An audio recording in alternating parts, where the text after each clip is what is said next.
Tahukah kalian bahwa Tlatah Jipang atau daerah Jipang sudah disebutkan dalam sebuah prasasti yang dikeluarkan oleh Kerajaan Singosari? Dan artinya sejak abad ke-12 daerah Jipang sudah menjadi daerah yang penting untuk kerajaan-kerajaan di Jawa. Prasasti apa itu dan apa peranan Jipang di era Singosari? Yuk kita bahas, tapi sebelumnya jangan lupa untuk subscribe, like, dan komen channel ini. Dan jangan lupa nyalakan notifikasinya.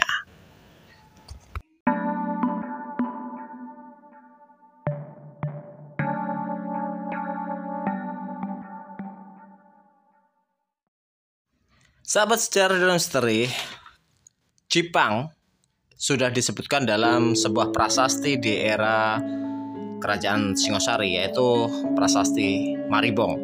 Ya, Prasasti Maribong ini berbunyi memerintahkan kepada dusun Maribong yang berada di kekuasaan Jipang harus dibuat dan diputuskan kerajaan ditandai dengan lencana Jaya Wisnuwardana pada plat tembaga yang bertulis atau di atas batu. Itu adalah terjemahan prasasti dari Maribong, kawan-kawan semuanya.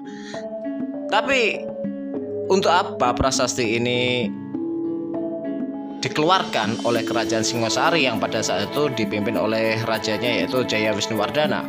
Nah, sebelum kita jauh ke sana, kita harus runut kisah-kisah runtuhnya Kerajaan Loaram yang kemarin di episode yang berikutnya sudah kita bahas. Dan kalau kalian masih belum melihat videonya atau melihat penjelasannya, nanti akan kita tautkan linknya di kolom komentar atau di dalam deskripsi. Ya, sebelum kita maju ke era Singosari, kita perlu juga membahas masalah runtuhnya Loaram oleh Airlangga dan berjayanya Kahuripan. Kenapa seperti ini? Biar ceritanya ini bisa runut teman-teman semuanya. Jadi kita akan membahas peranan-peranan Jipang dari masa ke masa. Memang Jipang itu merupakan daerah penting mulai dari Kerajaan Medang sampai nanti di Kerajaan Demak, Pajang, dan Mataram. Dan untuk Kerajaan Kahuripan yang kemarin itu sukses mengalahkan Loaram, itu Airlangga meneruskan cita-cita atau meneruskan misi-misi dari ayahnya, ya, ayah mertua itu, yaitu Dharmawangsa Teguh, yaitu menyatukan Nusantara dengan memperkuat juga armada laut atau tentara maritim. Tercatat bahwa Kahuripan mempunyai sebuah dermaga yang digunakan untuk perdagangan internasional maupun untuk kekuatan laut, yaitu membangun pelabuhan Ujung Galuh yang kemungkinan besar itu di wilayah Sidoarjo. Dan memang seperti ini teman-teman, bahwa ketangguhan kekuatan maritim yang nantinya akan berjaya di masa Singosari Kertanegara maupun di masa Majapahit Hayam Wuruk itu berdasarkan pengalaman dari para leluhur. Ketika Airlangga membangun Kahuripan dan menjelang akhir dinastinya atau menjelang akhir kepemimpinannya, dibagilah dua kerajaan ini menjadi Jenggala dan Kediri atau Daha, ya, Jenggala dan Daha. Di masa Daha maupun di masa Jenggala, Jipang pun tetap berperan sebagai karesian yang utama. Banyak-banyak resi, Brahmana, dan tokoh-tokoh agama spiritual itu yang bermukim di daerah Jipang. Dan dimungkinkan bahwa di sebelah utaranya Jipang, di daerah yang namanya Purwosuci, yang sekarang itu masuk Kecamatan Kedung Tuban, itu merupakan daerah pertapaan karesian yang dimulai zaman eranya Raja-Raja Mataram Hindu atau Jawa kuno. Nanti akan kita bahas bagaimana silsilah atau peran Purwosuci itu dalam hal spiritualisme Raja-Raja Jawa di video yang lain. Kembali lagi pada masa eranya Jipang, di masa kepemimpinan Kerajaan Daha dan Kerajaan Jenggala ini, mereka pun tetap hormat, tetap memandang tlatah Jipang ini segala sesuatu yang positif. Artinya daerah-daerah yang layak dan patut dihormati karena itu adalah perwujudan dari leluhur mereka. Singkat kata Kerajaan Kediri dan Kerajaan Jenggala ini kan saling konflik untuk memperebutkan wilayah. Terakhir itu dengan runtuhnya Kediri dan Tumapel ya, karena Jenggala berubah nama jadi Tumapel, itulah kemudian munculnya Kerajaan Singosari, kawan-kawan semuanya. Dan di eranya Singosari ini pun Jipang tetap berada pada posisi sentral dalam hal urusan keagamaan ya, keagamaan dan spiritual di situ. Terbukti dengan diterbitkannya Prasasti Maribong di eranya Jaya Wisnuwardana ini, walaupun di situ tidak disebutkan itu Desa Maribong itu menanggung untuk Kerajaan Jipang itu untuk apa, tapi banyak kemungkinan atau kemungkinan besar itu digunakan untuk menghormati tlatah Jipang karena berjasa menyatukan Jawa. Menyatukan Jawa ini artinya bukan semua kerajaan di Pulau Jawa, kawan-kawan.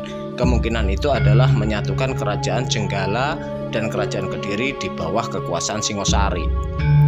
Dan Jaya Wisnuwardana ini mengucapkan terima kasih, dalam hal tanda kutip ya, mengucapkan terima kasih kepada Jipang karena selalu membantu menetralisir atau membantu mulusnya jalan menuju penyatuan dua kerajaan itu.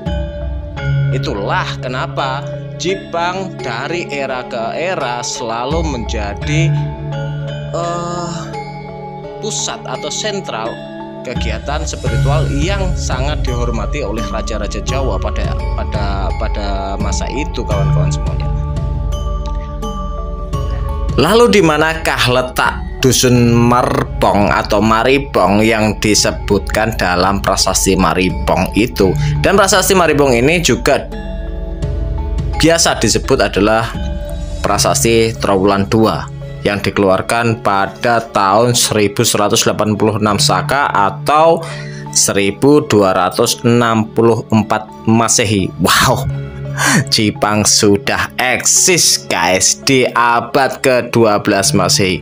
Keren kan ya, bangga dong jadi masyarakat tlatah Jipang ya, bangga sekali gitu. Dan untuk letak Desa Merbong atau Maribong ini terletak di selatan Sungai Bengawan Solo, yang sekarang itu desanya juga namanya Desa Merbong, ikutnya Kecamatan Ngrau, masuknya di Kabupaten Bojonegoro, Jawa Timur ya, Jawa Timur. Dan untuk aksesnya dari Jipang menuju ke Merbong ini, kalau nyebrang lewat Sungai Bengawan Solo nggak sampai 10 menit lah. Kalau lewat Bengawan Solo nyebrang gitu naik perahu ya. Kalau lewat darat ya sekitar setengah jam sih.